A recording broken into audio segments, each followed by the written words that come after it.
नमस्कार, आप देख रहे हैं बिस्तक। मैं हूं रजत देवगन। एक आंकड़ा ऐसा आया जिसने बाजार की तस्वीर ही बदल के रख दी।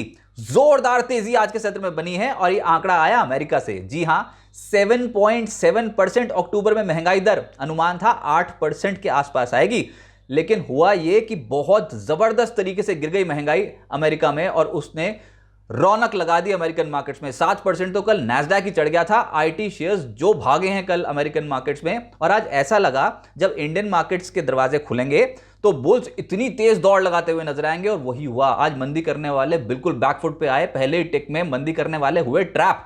244 अंकों की बढ़त के साथ निफ्टी की ओपनिंग देखने को मिली और निफ्टी बैंक तो रिकॉर्ड लेवल्स पे ही खुल गया, 42,100 के लेवल के पार। एशिया बाजारों में चौतरफा खरीदारी होती हुई नजर आई। हैंग सेंग जो कि हांगकांग का इंडेक्स है, वहां पर 8% की आज के सत्र में तेजी बनी है। चीन की सरकार ने चुनिंदा इलाकों में कोविड रिस्ट्रिक्शंस को में ढील दी है, उसका भी एक फायदा होता हुआ नजर आया।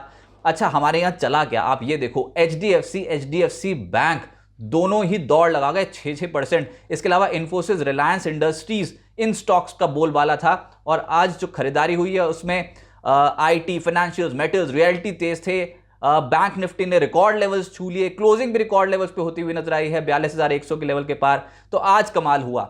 हमारे इंडाइसेस यानी कि निफ्टी 18,272 के लेवल पे खुला, 18,260 के आसपास नीचे गया था, लेकिन उसके बाद जो तेज हुआ तो 18,362 ये आज के दिन का हाई है, यानी कि हमने 52 हफ्ते की ऊंचाइयों को छुआ है। इसके अलावा निफ्टी की जो क्लोजिंग हुई है वो 321 पॉइंट्स बढ़त के साथ हुई है, 18,349 के लेवल्स पे। निफ्टी बैंक 42,137 के लेवल पे क्लोज होता हुआ नजर आया, यानी कि जहां खुला था उसी के आसपास बंद हुआ।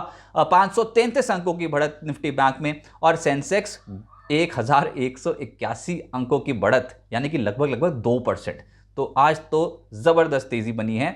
एडवांस डिक्लाइंस निफ्टी के 37 शेयर्स हरे निशान में, 12 लाल निशान में, एक बिना बदलाव के बंद हुआ है। लेकिन जो तेजी पकड़े हुए थे वो थे एचडीएफसी और एचडीएफसी बैंक। इन दोनों स्टॉक्स में करीब 6% के रिटर्न डिलीवर हुए हैं और बहुत समय बाद चले हैं। आज खबर ये थी कि मैक्वेरी ये समझ रहा है कि जो ये नई एंटिटी बनती हुई नजर आएगी पोस्ट मर्जर, एचडीएफसी का जब मर्जर होगा एचडीएफसी बैंक में, तो जो नई एंटिटी बनती हुई नजर आएगी वो एमएससीआई इंडेक्स का हिस्सा बन सकती है, क्योंकि एमएससीआई ने कुछ एमएनए रिलेटेड नॉर्म्स में बदलाव किए हैं। तो उसके कारण एकदम से आज के सत्र में तेजी बन गई। इसके अलावा इन्फोसिस 4.5% उछला है। टेक महिंद्रा, एचसीएल टेक जैसे स्टॉक्स में 3.5% की तेजी बनी है। आज आईटी स्टॉक्स पलट रहे थे, और जैसे हमने बताया नैस्डैक में भी आईटी कंपोनेंट्स का बोलबाला था। निफ्टी लूजर्स में आइशर मोटर्स 5% टूटा है, हीरो मोटोकॉर्प 2% के आसपास टूटा है। एसबीआई, ब्रिटानिया, एमएनएम ये कुछ ऐसे स्टॉक्स थे जो हल्के हो गए। एफएनओ गेनर्स में आज आईटी पाओगे आप, जिसमें इन्फो एज 7.5% ऊपर, फर्स्ट सोर्स सॉल्यूशंस 6% ऊपर, कोफोर्ट 6%, और उसके अलावा एचडीएफसी ट्विंस चलते हुए नजर आए हैं। लूजर्स में जीएनएफसी 10-10.5% का क्रैक था। इंडियन होटल्स के नतीजे बाजार को पसंद नहीं आए, 7% नीचे आ गया। आइशर मोटर्स 5% नीचे आ गया। कॉनकॉर, चंबल फर्टिलाइजर्स में प्रॉफिट बुकिंग देखने को मिली।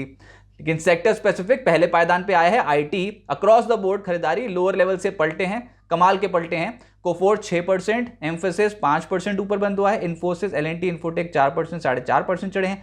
Take Mahindra, HCL Tech, TCS जैसे स्टॉक्स में 3.5% के रिटर्न बैठे हैं। फाइनेंशियल सर्विसेज में आज जो लीड कर रहे थे और मूड माहौल सुधार रहे थे वो थे एचडीएफसी ट्विंस। एचडीएफसी और एचडीएफसी बैंक दोनों ही लगभग 6% चढ़े हैं। इसके अलावा आईईएक्स लोअर लेवल से पलटा है, बहुत डैमेज ऑलरेडी हो चुका है स्टॉक में। PFC, HDFC life, Shriram transport finance 2.25% से 3% चढ़े। मेटल्स, क्योंकि डॉलर इंडेक्स भी हल्का पड़ा है तो असर मेटल्स में पड़ा है। कमोडिटीज में भी हम देख रहे हैं लोअर लेवल से खरीदारी, और आज मेटल स्टॉक्स पलट रहे थे। जेएसपीएल, हिंडाल्को, हिंद कॉपर 3% से 5% चढ़े हैं। NALCO, Tata steel, JSW steel 2.5% से 3% चढ़े। रियल्टी में गोदरेज प्रॉपर्टीज आज 4.5% उछला। प्रेस्टीज 3% ज्यादा उछला है। डीएलएफ, ब्रिगेड, ओबरॉय रियल्टी में हल्की खरीदारी थी। और आज सरकारी बैंक्स नहीं चल रहे थे, आज निजी क्षेत्र के बैंक्स, कुछ चुनिंदा बैंक, सब नहीं चले, कुछ चुनिंदा चले हैं, जिसमें एचडीएफसी बैंक तो खैर आज आउट परफॉर्मर था ही। इसके अलावा आरबीएल, बंधन बैंक लगभग 2% से 3% चढ़े हैं। एक्सिस और इंडसइंड बैंक में भी हल्की खरीदारी हुई है, लेकिन आज प्रॉफिट बुकिंग दिख रही थी सरकारी बैंक्स में। ऊपरी स्तरों पे बहुत स्ट्रेच के बाद थोड़ी प्रॉफिट बुकिंग हुई है। Indian bank, bank of Baroda, IOB, Canara bank, SBI 1% से लगभग 3% हल्के हो गए। कुछ चढ़े भी, लेकिन गिरने वाले थोड़े आज परसेंटेज के लिहाज से ज्यादा दिखाई दे रहे थे। ऑटोज में आइशर मोटर्स, हीरो मोटोकॉर्प, यहां पर प्रॉफिट बुकिंग देखने को मिली। अच्छा, एक बड़ी खबर थी प्राइमरी मार्केट पे, डीसीएक्स सिस्टम्स की लिस्टिंग होने वाली थी, और इनफैक्ट आज जो लिस्टिंग हुई है वो बहुत ही जबरदस्त दमदार लिस्टिंग कहूंगा मैं। एक तो बाजार के मूड माहौल का भी सहारा मिलता हुआ नजर आया है। आज 207 का इश्यू प्राइस, उसके मुकाबले जो ओपन हुआ DCX सिस्टम्स 287 के लेवल पे ओपन हुआ, 38.6% का रिटर्न डिलीवर कर गया। उसके बाद हाई लगा गया 319.90 का, क्लोजिंग हुई है 307.35, यानी कि 48% के रिटर्न क्लोजिंग बेसिस पे बनते हुए नजर आए हैं। इतनी धमाकेदार लिस्टिंग थी। जिनको भी अलॉटमेंट हुई उनकी होगी चांदी।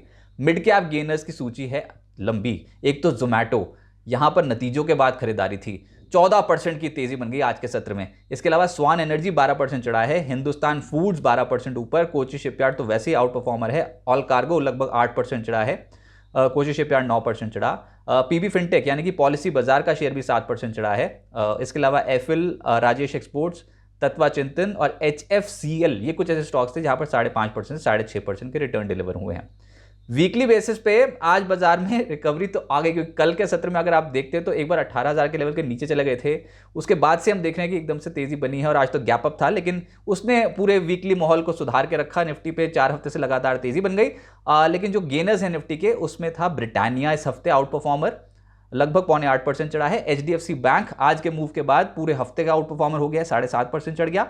HDFC 6.5% एक हफ्ते का रिटर्न है। अदानी एंटरप्राइजेस और HCL टेक्नोलॉजीज 4% से 4.5% एक हफ्ते में चढ़े हैं। जो नहीं चला, जहां पर गिरावट थी निफ्टी वाले स्टॉक्स में, उसमें था डेविस लैब्स, 12.5% टूटा है। रिजल्ट्स बाजार को पसंद ही नहीं आए। इसके अलावा एक हफ्ते में power grid, Bajaj Finserv, Titan, Eicher Motors जैसे स्टॉक्स 4% से 5% हल्के हो गए हैं। वीकली बेसिस पे मिड कैप गेनर्स की सूची भी है और लूजर्स की सूची भी है, लेकिन जो गेनर्स हैं उसमें आप ये सरकारी क्षेत्र के बैंक्स पाओगे। इस हफ्ते जो सबसे स्ट्रॉन्ग परफॉर्मर था कोई इंडेक्स, तो वो था PSU banking index. Union bank, bank of Baroda, bank of India, in stocks में तेजी थी। और यूनियन बैंक एक हफ्ते में 21% उछला है, बैंक ऑफ बड़ौदा 12% उछला है, बैंक ऑफ इंडिया लगभग 11.5% उछला है। इसके अलावा जोमैटो में आज का मूव इसे वीकली गेनर की सूची में आगे ले आया है, 15.5% उछल गया हफ्ते के दौरान। स्वान एनर्जी भी तेज था। Nykaa post bonus issues adjustment निचले स्रोत से पलटा है और 13% का रिटर्न डिलीवर कर रहा है हफ्ते में। इसके अलावा RVNL एक और स्टॉक था जहां पर हफ्ते के दौरान 11% के रिटर्न बैठे हैं। लेकिन बाजार माना नए लेवल्स छू रहा है। आप गिरावट वाली सूची भी देखिए, मिड कैप लूजर्स की सूची में आप टीम लीज को पाएंगे 17% नीचे है एक हफ्ते में, कैंपस का शेयर 16% नीचे है, GNFC लगभग 15% नीचे है एक हफ्ते में, Dhani, Ramco cement, Aurobindo pharma, Quess corp, ये कुछ ऐसे स्टॉक्स हैं जहां पर डेंट पड़ा है 11% से 12% का। अब आगे क्या होगा? मुद्दा तो महंगाई ही है। अमेरिका की महंगाई घटी तो वहां पर रौनक लग गई, हमारे बाजार भी साथ साथ चढ़ गए। लेकिन हमारे यहाँ IIP और CPI का जो डेटा आया है वो एक बड़ा इंपैक्ट डालेगा सोमवार के सत्र में। तो देखना होगा कि अब बाजार ये जो डेटा शुक्रवार का है इसको कैसे पचाता है।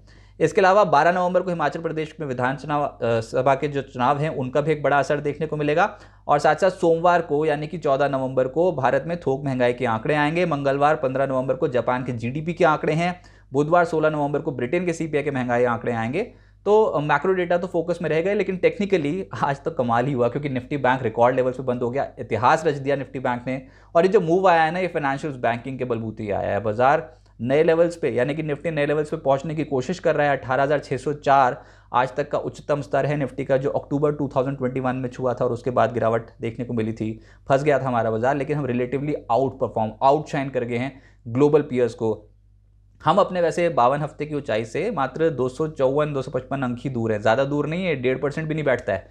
तो देखते हैं कि ये लेवल्स कितनी जल्दी आते हैं। लेकिन हाँ, सभी को इंतजार है कि इंडियन मार्केट्स यानी कि निफ्टी और सेंसेक्स नए लेवल्स छुए, नए हाइज बनाए। तो देखते हैं अगले हफ्ते आते हैं कि नहीं। लेकिन हाँ, बुल्स की पकड़ मजबूत रहेगी निफ्टी पर। जब तक 18,100 18,200 के लेवल्स के ऊपर बने रहे तब तक बुल्स का दबदबा कायम रहेगा। और जिस तरीके का मूव ऑलरेडी फाइनेंशियल स्टॉक्स ने दे दिया है, तो ये अभी भी बाय एंड डिप्स की मार्केट बनी हुई है। तगड़े रिटर्न्स मिले हैं, लेकिन थोड़ा कॉशियस रहिए और पोजीशंस को थोड़ी लाइट रखिए। बाजार पे मूड माहौल बहुत पॉजिटिव है। ग्लोबल बाजारों का सेटअप यहां से थोड़ा और पॉजिटिव हो गया ना, और अमेरिकन मार्केट्स में तेजी बन गई, डॉलर इंडेक्स यहां से और टूट गया, तो हो सकता है कि इंडियन मार्केट्स में यहां से भी बेहतर लेवल्स देखने को मिले।